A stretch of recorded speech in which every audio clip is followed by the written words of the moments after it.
some people think that borrowing money, it will resolve all the problems, you know. It's funny, but I've never seen anybody coming out from a bank office after signing a loan, maybe of 200,000 euros, or maybe 2 million euros, you know, maybe because he wanted to have a better car, or maybe he wanted to have a bigger house, or maybe he wanted to enlarge or buy some machinery for his factory.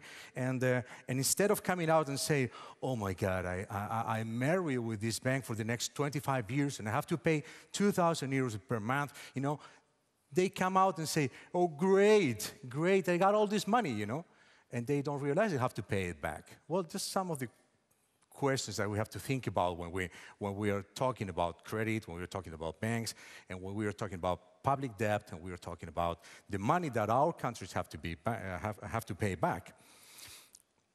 What I do believe really is that instead, in this particular topic that we're talking about Ukraine and the International Monetary Fund, what I do believe is instead of trying to get the money and try to show like you're making changes in your country, trying to figure like would they finally, they will not believe you as it happens today, that right now the program is on a standby.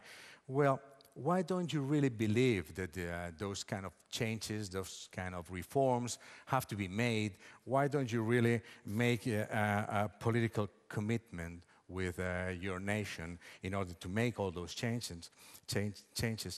Well, when we face a credit, a loan, a credit transaction, well, the first question to analyze is whether we need or not the money, and probably we need it. Probably we need the money. We usually say we need it. I mean, do you need money for a new car? Yes, I do. Do you need money for a new house? Yes, I do.